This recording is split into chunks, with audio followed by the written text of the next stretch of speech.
नमस्कार साथियों, कैसे हो आप लोग? अच्छे हो? विद्यार्थियों, हम पढ़ रहे हैं केंद्र सरकार। आपने केंद्र सरकार के अंतर्गत जो संघ सरकार है उसके अंतर्गत हमने व्यवस्थापिका के बारे में पढ़ा, अर्थात संघीय व्यवस्थापिका के बारे में पढ़ा। और संघीय व्यवस्थापिका में हमने बात की थी लोकसभा और राज्यसभा की, और हमने लोकसभा और राज्यसभा के बारे में अध्यापन किया। आज प्यारे विद्यार्थियों, हम जो आपका संघ है उसमें कार्यपालिका, जो आपके सरकार का जो दूसरा अंग है कार्यपालिका, उसके बारे में अध्ययन करेंगे। तो जो भारतीय संविधान का जो संघ है, आप जो भारतीय संविधान देख रहे हैं, उस भारतीय संविधान का जो भाग 5 है, कुल 22 भाग है और 395 अनुच्छेद और 12 अनुसूचियां हमारे भारतीय संविधान में।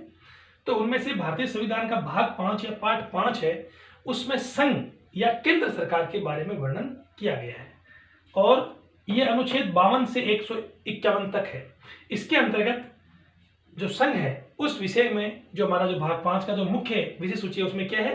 कार्यपालिका, विधायिका, न्यायपालिका और नियंत्रक व महालेखा परीक्षक, ये 4 जो मुख्य भागों में बांटा गया है। इसमें कार्यपालिका अनुच्छेद 52 से 78, विधायिका 79 से 122, न्यायपालिका 123 से 147 और नियंत्रक व महालेखा परीक्षक 148 से 151 अनुच्छेदों में इस प्रकार से बांटा गया है। इनके कार्य हैं, इनकी शक्तियां हैं, इनके अधिकार हैं, इनके क्षेत्र है ना, अलग अलग चीजें इसमें, निर्वाचन वगैरह सब दिए हुए हैं।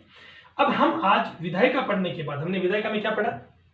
विधायिका है संसद। भारत में जो संघीय विधायिका है उसको हम संसद कहते हैं। और आपने देखा संसद का निर्माण किससे होता है? राष्ट्रपति, राज्यसभा और लोकसभा, इन तीनों से मिलकर होता है। तो बच्चों देखो, संसद में हमने विधायिका में भी देखा कि बिना राष्ट्रपति के संसद अधूरी है, अर्थात राज्यसभा, लोकसभा और राष्ट्रपति तीनों मिलकर संसद का निर्माण करते हैं। राष्ट्रपति वहां क्यों है? क्योंकि संसद के द्वारा कोई भी बनाया गया कानून जब तक उस पर राष्ट्रपति साइन ना कर दे तब तक वह कानून नहीं बन जाता, अर्थात कानून का रूप नहीं लेता। अतः विधायिका में भी राष्ट्रपति को शामिल किया गया है और राष्ट्रपति कार्यपालिका का हिस्सा भी है। तो देखिए, हम बात करते हैं आज कार्यपालिका की। तो कार्यपालिका अगर हम देखें, कार्यपालिका होती है 2 प्रकार की, हमने पहले भी बात की थी बच्चों। कार्यपालिका राजनीतिक कार्यपालिका और एक होती है स्थायी कार्यपालिका। राजनीतिक कार्यपालिका या अस्थायी कार्यपालिका, जिसके अंतर्गत हम बात करें जनता के द्वारा चुने हुए प्रतिनिधि, प्रत्यक्ष या अप्रत्यक्ष रूप से जितने भी लोग होते हैं वो सब राजनीतिक कार्यपालिका के हिस्सेदार होते हैं। अर्थात अब राजनीतिक कार्यपालिका में राष्ट्रपति, प्रधानमंत्री व उसकी मंत्रिपरिषद आती है। और स्थायी कार्यपालिका में बच्चों जो अधिकारी है, नौकरशाह है ना, जितने भी जो अपनी योग्यता के द्वारा यूपीएससी, लोक सेवा आयोग या संघ लोक सेवा आयोग की परीक्षाओं के माध्यम से चयनित होकर जाते हैं और अपनी 60 साल तक की पूरी उम्र तक वो वहां सेवा देते हैं, इसे हम स्थायी कार्यपालिका कहते हैं। तो आज प्यारे बच्चों, हम यहाँ पर राजनीतिक कार्यपालिका से संबंधित अध्यापन करेंगे। लेकिन पहले बच्चों, आपने पढ़ा कि राजनीतिक कार्यपालिका है, उसमें संविधान के द्वारा जो शक्तियां दी गई है उनका प्रयोग वास्तव में कौन करता है, उसके आधार पर राजनीतिक कार्यपालिका को भी हम 2 भागों में बांटते हैं। एक होती है नाम मात्र की या नाम मात्र कार्यपालिका, औपचारिक कार्यपालिका, वैधानिक कार्यपालिका, या हम कह सकते हैं नाम मात्र का प्रधान, औपचारिक प्रधान, वैधानिक प्रधान या कार्यपालिका, इस प्रकार से। और एक होती है वास्तविक कार्यपालिका, अर्थात संविधान में दी गई शक्तियों का वास्तव में प्रयोग कौन कर रहा है और किसके नाम से कर रहा है, उसके आधार पर हम इसे 2 भागों में बांटते हैं। एक तो डी जूरे और डी फैक्टो। वास्तव में नाम मात्र शक्तियां इसके पास है, लेकिन नाम मात्र ये प्रयोग स्वयं नहीं करता। इसकी जो शक्तियों का प्रयोग है या तो स्वयं कर सकता है या इसके अधीनस्थ जो मंत्रिपरिषद या अधिकारी है वो इसका उपयोग करते हैं। तो यहाँ पर हमारे पास में नाम मात्र की, औपचारिक या वैधानिक जो कार्यपालिका उसका प्रधान होता है राष्ट्रपति, और वास्तविक कार्यपालिका का प्रधान होता है प्रधानमंत्री और उसकी मंत्रिपरिषद। अतः ब्रिटेन में जो ब्रिटेन का सम्राट है वह क्या होता है? अनौपचारिक प्रधान होता है। उसी प्रकार से भारत में भी जो राष्ट्रपति का पद है वो अनौपचारिक प्रधान के रूप में माना गया है संसदीय प्रणाली के अंतर्गत। इसी प्रकार से भारत में जो वास्तविक शक्ति का प्रयोग है वो प्रधानमंत्री और उसकी मंत्रिपरिषद करती है। तो प्यारे बच्चों, अब हम बात करते हैं कार्यपालिका।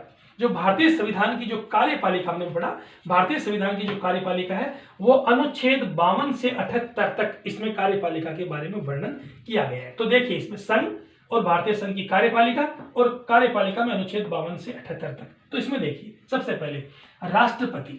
अनुच्छेद 52 से 62 तक राष्ट्रपति के बारे में वर्णन किया गया है। राष्ट्रपति का पद है, राष्ट्रपति की योग्यता है, राष्ट्रपति का निर्वाचन है, पुनर्निर्वाचन है, शपथ है, राष्ट्रपति को अगर राष्ट्रपति संविधान का उल्लंघन करता है तो उसको हटाने की प्रक्रिया है, महाभियोग की प्रक्रिया है। ये सारी चीजें किसमें है? राष्ट्रपति अनुच्छेद 52 से 62 में है। फिर कार्यपालिका का हिस्सा है उपराष्ट्रपति, अनुच्छेद 63 से 69 में उपराष्ट्रपति का वर्णन किया गया है। फिर है प्रधानमंत्री व उसकी मंत्रिपरिषद, अनुच्छेद 74 से लेकर 77 तक। यहाँ पर देखिए 70 से आप देखेंगे 73 तक के जो अनुच्छेद है वो राष्ट्रपति, उपराष्ट्रपति या अन्य जो कार्यपालिका के भाग है उनसे ही संबंधित है। यहाँ पर महान्यायवादी अनुच्छेद 78। तो इस प्रकार से जो कार्यपालिका है, हम संघ सरकार कार्यपालिका, उसको इस प्रकार से 4 भागों में बांट सकते हैं: राष्ट्रपति, उपराष्ट्रपति, प्रधानमंत्री व मंत्रिपरिषद व महान्यायवादी। तो प्यारे बच्चों, आज हम पढ़ रहे हैं भारत की जो कार्यपालिका का प्रधान है। प्रधान कैसा?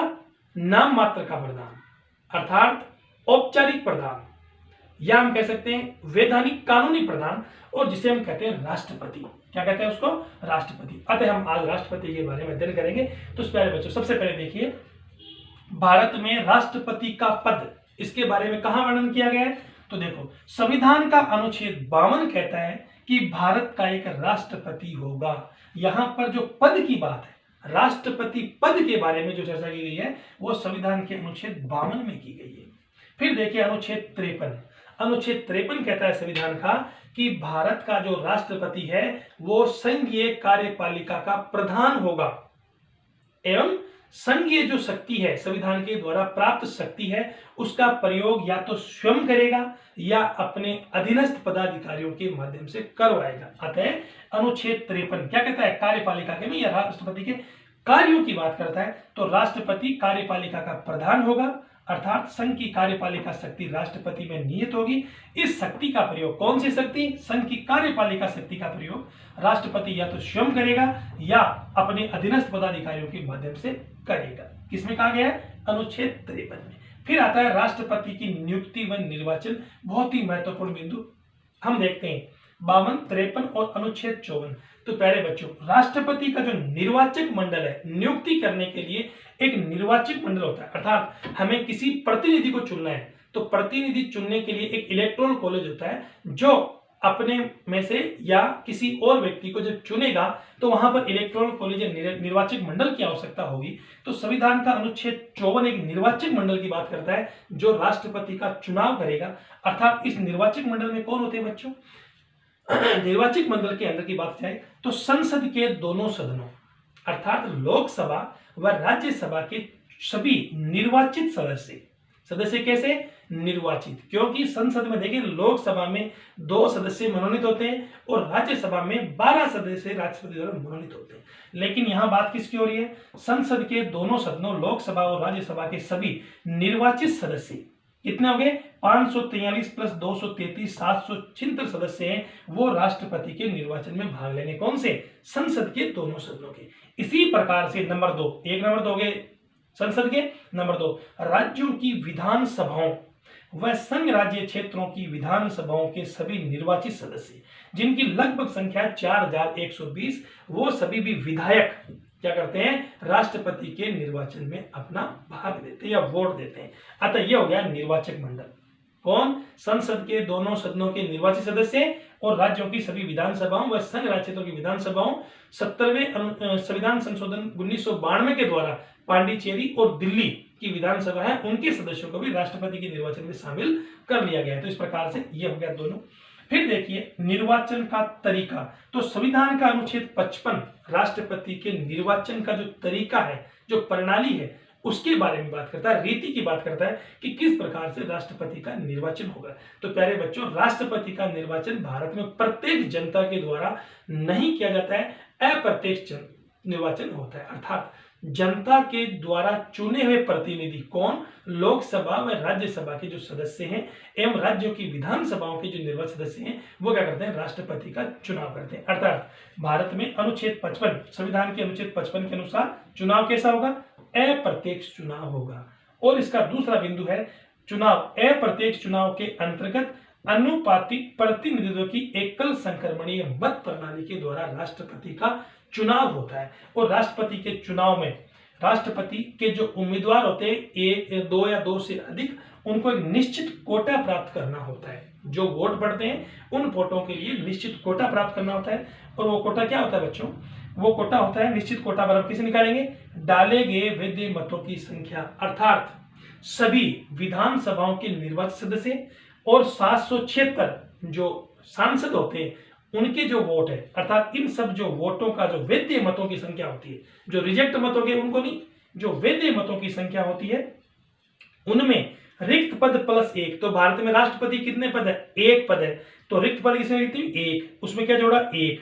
तो डाले गए वैध मतों की संख्या बटा रिक्त पद प्लस 1 और प्लस 1 जोड़ दिया। इसका मतलब बहुमत, ये जो निश्चित कोटा है, जैसे एग्जांपल लेते हैं, जैसे मान लो डाले गए वैध मतों की संख्या 100 है, इसमें रिक्त पद 1 प्लस 1 तो कितना हुआ? 100 बटा 2, 50, उसमें जोड़ा 1 तो कितना आया? 51। अर्थात राष्ट्रपति के उम्मीदवार में खड़े हुए जो व्यक्ति है उनमें से जो सबसे पहले ये 51 वोट प्राप्त करेगा, अर्थात ये निश्चित कोटा प्राप्त करेगा, वही राष्ट्रपति का उम्मीदवार निर्वाचित होगा। तो अतः इस प्रकार से हम कह सकते हैं कि भारत के राष्ट्रपति के निर्वाचन में, क्योंकि भारत में संघात्मक व्यवस्था है, इसीलिए राष्ट्रपति के निर्वाचन में अप्रत्यक्ष प्रणाली के तहत संसद के दोनों निर्वाचित सदस्यों के साथ राज्यों की विधानसभाओं के निर्वाचित सदस्यों को भी वोट देने का अधिकार दिया गया, अर्थात निर्वाचक मंडल में शामिल किया गया है। फिर देखिए राष्ट्रपति की योग्यताएं। तो प्यारे बच्चों, आपने संसद में लोकसभा और राज्यसभा के सदस्यों की योग्यताओं के बारे में पढ़ा। क्या योग्यताएं थी? याद कीजिए। लोकसभा के लिए भारत का नागरिक हो, 25 वर्ष की उम्र हो, लाभ के पद पर ना हो, मानसिक स्वस्थ हो या दिवाला नहीं हो। तो वो 4 प्रकार के इसमें ये योग्यताएं थी। और एक विशेष कि वो किसी सरकारी पद पर ना हो, लाभ के पद पर नहीं होना चाहिए। राज्यसभा के लिए वही तीनों, लेकिन उम्र में कितना था? 30 वर्ष। लेकिन राष्ट्रपति के लिए देखिए बच्चों, राष्ट्रपति की योग्यता, तो राष्ट्रपति भी क्या होना चाहिए? नंबर 1, राष्ट्रपति भारत का नागरिक होना चाहिए। नंबर 2, राष्ट्रपति के उम्मीदवार के लिए 35 वर्ष या उससे अधिक उम्र का व्यक्ति होना चाहिए। नंबर 3, वह क्या होना चाहिए? भारत के राष्ट्रपति बनने के लिए लोकसभा सदस्य बनने की योग्यता उसमें होनी चाहिए। और नंबर 4, वह किसी लाभ के पद पर नहीं होना चाहिए। तो इस प्रकार से राष्ट्रपति की ये योग्यताएं। फिर देखिए पद मुक्ति, अर्थात भारत में जो भारत का संविधान है उसमें राष्ट्रपति को केवल एक ही कंडीशन में महाभियोग या इम्पीचमेंट के द्वारा हटाया जा सकता है अपने टर्म्स में, कार्यकाल के दौरान, वह है संविधान का उल्लंघन। क्या बच्चों? संविधान का उल्लंघन। जबकि अमेरिका में जो राष्ट्रपति को महाभियोग के द्वारा हटाया जाता है, वहां पे संविधान के उल्लंघन के साथ साथ उसका कार्य व्यवहार, दुराचार, रिश्वत या अन्य कारण से राष्ट्रपति को हटाया। लेकिन भारत में केवल एक ही प्रक्रिया है, संविधान का उल्लंघन अगर राष्ट्रपति करता है, संसद को ऐसा लगता है, तो संसद के द्वारा, संसद के दोनों सदनों के द्वारा एक संकल्प पारित करके राष्ट्रपति को 2/3 बहुमत से संसद के द्वारा उसको हटाया जा सकता है। लेकिन आप देखेंगे जो महाभियोग की प्रक्रिया है, भारत में राष्ट्रपति को महाभियोग या पद मुक्त करने की प्रक्रिया है, वो एक अर्ध न्यायिक प्रक्रिया है, क्वासी जुडिशियल। अर्ध न्यायिक का मतलब क्या होता है? अर्ध न्यायिक का मतलब ये होता है बच्चों कि न्यायपालिका के द्वारा उसको हटाने की प्रक्रिया में कोई हिस्सेदारी ना होती है, न्यायपालिका भाग नहीं लेती है। वहां पे कौन भाग लेता है? संविधान में संसद के दोनों सदनों की बात की गई है, अर्थात लोकसभा व राज्यसभा संकल्प पारित करेगी कि राष्ट्रपति संविधान के उल्लंघन का दोषी है, उस पर आरोप लगाएगी और 14 दिनों पूर्व एक प्रस्ताव लाएगी और उसके बाद किसी भी सदन की सदस्य संख्या का 25% 1/4 उस संकल्प को पारित करेगा और फिर वहां से पारित होने के बाद उस सदन को 2/3 बहुमत से उसको पारित करके दूसरे सदन में भेजा जाएगा और दूसरे सदन में उस आरोप को जांचा जाएगा, परखा जाएगा, विश्लेषण किया जाएगा और यह पता लगाया जाएगा कि वास्तव में राष्ट्रपति ने संविधान का उल्लंघन किया है। तो राष्ट्रपति को उसी प्रक्रिया 2/3 बहुमत से राष्ट्रपति को यह प्रस्ताव पारित किया जाएगा कि राष्ट्रपति उस आरोप का सिद्ध है, मतलब आरोप सिद्ध होता है। तो ऐसी स्थिति में राष्ट्रपति को अपने पद से हटना पड़ेगा और कोई ऐसी प्रक्रिया नहीं है। लेकिन अमेरिका में हमने क्या कहा? भारत में राष्ट्रपति के महाभियोग की प्रक्रिया कैसी? अर्ध न्यायिक प्रक्रिया, न्यायपालिका ऐसा नहीं लेती इसमें। जबकि अमेरिका के राष्ट्रपति के चुनाव में न्यायिक प्रक्रिया के रूप में है। वो कैसे है सोचिए। अमेरिका में राष्ट्रपति को महाभियोग की जो प्रक्रिया होती है वो केवल प्रतिनिधि सभा में शुरुआत हो सकती है उसकी, और प्रतिनिधि सभा में उस पर संकल्प पारित करने के बाद जब वो सीनेट में जाती है, वहां के उस सदन में जाती है, तो सीनेट में जाने के बाद जब राष्ट्रपति के महाभियोग की प्रक्रिया की सुनवाई होती है, तो उस समय सीनेट का जो अध्यक्ष होता है वो वहां के सुप्रीम कोर्ट का मुख्य न्यायाधीश उसकी अध्यक्षता करता है। तो ऐसी स्थिति में भारत में अर्ध न्यायिक प्रक्रिया हुई और वहां पे एक रूप में क्या हो गया, वो न्यायिक प्रक्रिया के रूप में है। हालांकि वहां भी संसद ही कर रही है, वहां की पार्लियामेंट, वहां की कांग्रेस कर रही है, लेकिन वहां पे उस सीनेट का अध्यक्षता कौन करेगा उस समय वहां का सुप्रीम कोर्ट का अध्यक्ष करेगा। ये मुख्य अंतर है। आप लोग जब अमेरिका और भारत की जो शासन प्रणालियां, यहाँ की जो कार्यपालिका की जो प्रणाली में पढ़ेंगे तो अच्छी तरह से आप समझ में आएगा किस प्रकार से दोनों में अंतर है।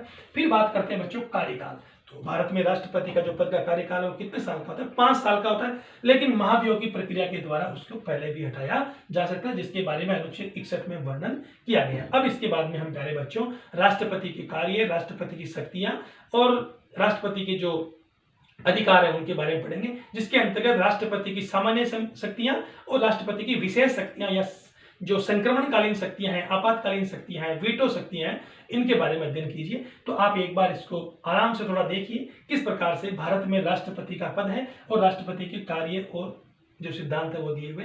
बहुत बहुत धन्यवाद।